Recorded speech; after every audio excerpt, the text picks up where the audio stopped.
بسم اللہ الرحمن الرحیم۔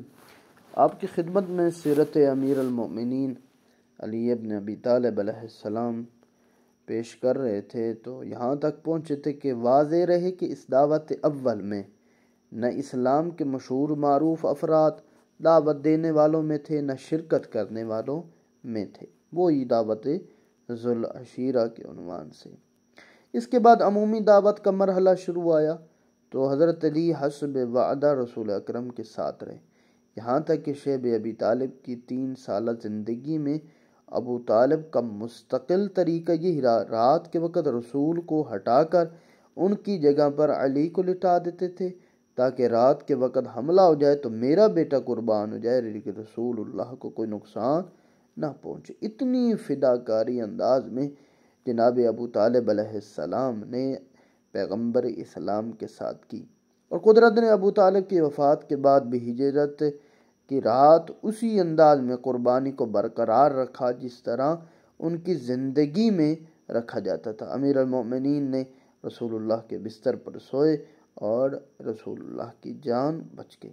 شیب ابی طالب کی 3 سالہ مسلسل زحمتوں کے نتیجے میں 10 بعثت یعنی 10ویں سال ابو طالب کا انتقال ہوا، جس کے انتقال پر رسول اللہ نے جنازے میں شرکت بھی کی، نوحہ بھی پڑھا، ان کے احسانات کا تذکرہ بھی کرتے رہے۔ حضرت علی کی ذمہ داریوں میں مزید اضافہ ہو گیا، اب حضرت علی نے بخوبی انجام دینے لگے۔ ادھر جناب ختیجۃ الکبریٰ سلام اللہ علیہا کا بھی انتقال ہوا، جو اسلام کی پہلی محسنہ ہے، خواتین میں پہلی مومنہ، اور حضرت علی علیہ السلام کے ساتھ نماز جماعت میں شرکت کرنے والی پہلی عبادت گزار خاتون ہیں، جن کا مال پیغمبر اسلام کے سارے مشن پر خرچ ہوا، اسلام پہ خرچ ہوا۔ پیغمبر کے 2 مددگار تھے جو 1 سال میں ہی دونوں کا انتقال ہو گیا، اور پھر ہجرت کا حکم آ گیا۔ رسول اللہ نے مکہ سے مدینہ کا رخ کیا، اور جب رسول اللہ کی ہجرت کی تو حضرت علی نے تمام کفار کی جو امانتیں رسول اللہ کے پاس تھی ان کو دی، اور امیر المومنین وہ امانتیں واپس کی، اور جناب فاطمہ بنت پیغمبر اور فاطمہ بنت اسد یعنی اپنی والدہ کو اور فاطمہ بنت زبیر جیسی محترم خواتین کا قافلہ لے کر مدینہ کی طرف چل پڑے۔ راستے میں کفار نے مزاحمت کی لیکن مولا علی علیہ السلام نے مقاومت کی اور تمام فاطمین کو، جو 3 فاطمہ تھیں، ان کو رسول اللہ تک پہنچایا۔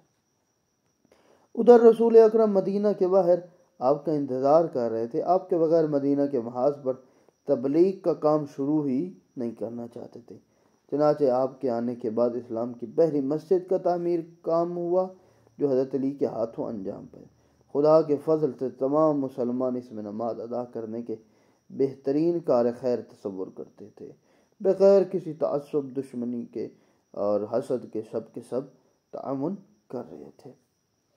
اور اسی طرح پھر دوسرا سال ہجرت کا دوسرا سال آیا تو جنگ کے ہوا کہ جس کے اندر جنگ بدر ہوئی، جہاں پر تقریباً مسلمانوں کی تعداد 313 تھی اور کفار 950-1000 کے قریب افراد تھے۔ رات کے وقت مسلمان پیاسے ہوئے تو بدر کے کنویں سے پانی لا کر سارے لشکر کو آپ ہی نے یعنی امیر المؤمنین نے سیراب کیا، جس پر جبرائیل علیہ السلام، میکائیل علیہ السلام، اسرافیل علیہ السلام نے 1000 فرشتوں کے ساتھ آپ کا استقبال کیا اور آپ کو سلام کیا۔ جب یہ مورکہ ختم ہوا تو جنگ کے خاتمے پر 70 کفار جناب قتل ہوئے، 70 اسیر ہوئے۔ ان میں سے 35 سے وہ امیر المؤمنین نے مارے تھے، اور 35 کے قتل کرنے میں بھی آپ کی امداد شامل تھی، یعنی کسی کو ایک ضرب لگی تو دوسرا بھاگ کے آیا اور اس نے مار دیا، لیکن جو 35 افراد تھے وہ خالصتاً امیر المؤمنین کے تلوار سے ہی قتل ہوئے تھے۔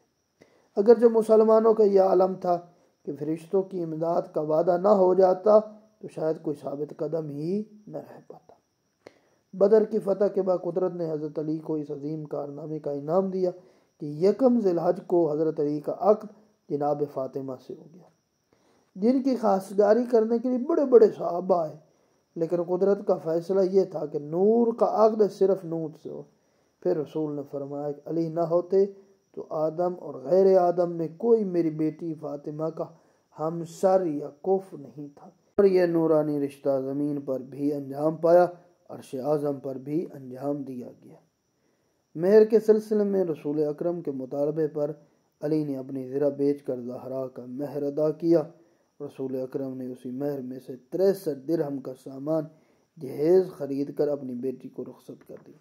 اسلام میں شادی کا بہترین تصور اور سادگی کا عظیم ترین جو انداز تھا وہ پیش کیا گیا، جس پر کسی بھی غریب اور فقیر کو اسلامی نظام سے کوئی شکوے نہیں تھے۔ حضرت نبی اکرم کی بیٹی کا مہر 500 درہم تھا اور دوسرے شخص کو زیادہ مہر کا مطالبہ کا کیا حق ہو سکتا ہے؟ اگر نبی کا داماد 63 درہم کے جہیز پر گزارا کر سکتا ہے تو اس مہر سے خریدا گیا دوسرے کسی داماد کی فرمائش کرنے کا کیا جواز بنتا ہے؟ 3 ہجری میں کفار نے بدر کی شرکت کا بدلہ لینے کا پروگرام بنایا۔ 3000 کے لشکر سے مدینہ پر حملہ کیا گیا۔ حضرت علی اور چند دیگر مخلص اصحاب نے میدان احد فتح کر لیا۔ بعض اصحاب کی طمع دنیا اور مخالفت رسول نے نقشے کا رنگ بدل دیا۔ صورتحال آپ سب جانتے ہیں کیا ہوئی، کیسے لوگ بھاگے، کس کے پیچھے بھاگے، شیطان نے کیا کیا، یہ سب کے سب آپ جانتے ہیں کہ شیطان نے وہاں نعرہ بلند کیا کہ نعوذ باللہ نبی قتل ہو گئے، لوگ بھاگنے لگے، رسول اللہ کو چھوڑ دیا، اس تو مال غنیمت کی طرف پیچھے بھاگے۔ صرف چند افراد ہی رہ گئے تھے جو رسول اللہ کا ساتھ دے رہے تھے اور ان کی جان بچا رہے، جن میں حضرت حمزہ اور مصعب جیسے افراد، مولا علی علیہ السلام۔ آخر میں انہوں نے ہی بھی دختر پیغمبر جناب سیدہ کی مدد سے رسول اکرم کے زخموں کا علاج کا انتظام کیا۔ اس جنگ میں شہادت کی سعادت حضرت حمزہ کو نصیب ہوئی، آپ سید الشہداء بنے اور فتح کا سہارا حضرت علی کے سر پر باندھا گیا۔ تنہا مدافع رسول قرار پائے۔ معاویہ کی ماں اور ابو سفیان کی بیوی ہندہ نے جناب حمزہ کی لاش کے ساتھ وہ برتاؤ کیا کہ رسول اللہ مدتوں روتے رہے، یعنی ان کا جنازے کے ساتھ بے حرمتی کی۔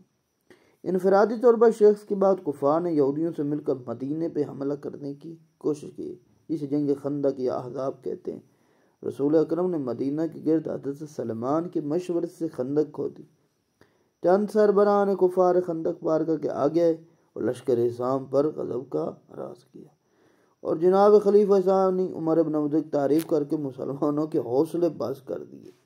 باقی اصحاب نے سر اٹھانے کا ارادہ ہی نہیں کیا، لیکن امیر المومنین میدان میں آئے اور عمرو بن عبدود کا مقابلہ کر کے اسے قتل کر دیا۔ رسول اکرم نے ان کی ضربت کو ثقلین کی عبادت سے زیادہ وزنی قرار دیا کہ اسلام اور کفر کا معرکہ تھا، کل ایمان کل کفر کے مقابلے میں گیا اور رب العالمین نے مدد کی، کل ایمان نے کل کفر پر غلبہ حاصل کر گیا۔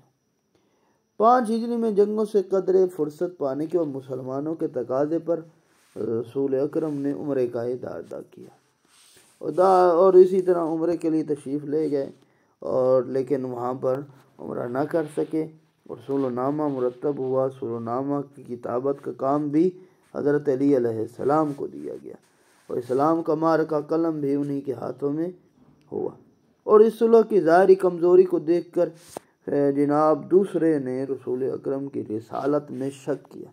تو مشکل تمام حضرت جناب پہلے کے سمجھانے سے بات سمجھ میں آئی کہ عام طور سے انہیں اسلامی حقائق انہی کے بیان کرنے کے بعد سمجھ میں آتے تھے۔ 7 ہجری میں مدینہ سے نکالے ہوئے یہودیوں نے خیبر کے یہودیوں سے مل کر سازش کی اور اسلام انتقام لینے کے لیے مقام خیبر تک پہنچ گئے۔ 2-3 دن تک پہلے اور دوسرے زور آزمائی کرتے رہے، لیکن میدان سے فرار کے علاوہ کچھ ہاتھ نہ آیا۔ رسول اکرم نے باقاعدہ اعلان کر دیا، کل اسے علم دوں گا جو مرد میدان ہوگا، کرار غیر فرار ہوگا۔ دوسرے دن علم لشکر امیر المومنین کے حوالے کیا اور انہوں نے وہاں پر حارث و عنتر و مرحب جیسے پہلوانوں کو ختم کر دیا۔ 8 ہجری میں مکہ میں رسول اکرم کے حلیف بنی خزاعہ کے ایک فرد کو عین حرم خدا میں قتل کیا۔ آپ نے اپنے حلیفوں کی فریاد پر 10,000 کا لشکر لے کر روانہ ہوئے۔ 8 ہجری میں روانگی کے عمل میں آئی اور مکہ پہنچ کر اب نہایت شان کے ساتھ مکہ میں داخل ہوئے، اور اسی طرح اذا جاء نصر اللہ والفتح والی یہ صورت نازل ہوئی کہ آپ کو فتح مبارک ہو۔ اپنے خانہ خدا میں نماز ادا کرنے کے بعد حضرت علی علیہ السلام کو اپنے کاندھوں پہ بلند کیا اور کعبہ سے تمام بتوں کو گرا دیا۔ اس طرح حضرت علی شاہ بت شکن بھی قرار پائے۔ اور اس کے بعد بہت ساری حج کا موقع آیا۔ 9 ہجری کے موقع پر 24 ذی الحج کو نجران کے عیسائیوں سے مباہلے کی بات آئی۔ حضرت عیسیٰ کو ابن اللہ کہتے تھے، قرآن کا کوئی پیغام ماننے کے لیے تیار نہ ہوئے۔ رسول اکرم نے خدا کے حکم سے دعوت دی اور آپ نے نساءنا و نساءکم و انفسنا و انفسکم، ٹھیک ہے، ان کی آیات پر تطبیق کرتے ہوئے نساءنا حضرت فاطمہ، ابناءنا حسن و حسین، انفسنا خود امیر المومنین کو لے کر چلے، اور عیسائیوں نے جیسے ہی آتے دیکھا ان پنجتن کو تو اعتراف شکست کیا، اور اسلام نے اپنی آخری فتح سے ہمکنار ہوا۔ 10 ہجری کو رسول اللہ حجۃ الوداع کے لیے روانہ ہوئے۔ ایک ہی رسول اللہ نے حج کیا تھا، وہی آخری سال تھا۔ لاکھوں مسلمانوں کے ساتھ حج کیا۔ واپسی پر حکم خدا سے غدیر خم کے مقام پر قافلے کو روکا اور امیر المومنین کی مولائیت کا اعلان کیا کہ من کنت مولا ہو فہذا علی مولا، کہ جس چیز کا میں مولا اس کا علی مولا۔ تمام اصحاب نے بیعت کی، اور اسی طرح پہلے اور دوسرے سارے خلیفے جناب تھے وہاں پہ، سب نے بیعت کی۔ اس واقعے سے پہلے رسول نے امیر المومنین کو اہل یمن کی طرف تبلیغ کے لیے بھیجا تھا، جہاں ہم نے ایک دن میں سارے قبیلے ہمدان کو مسلمان بنا لیا۔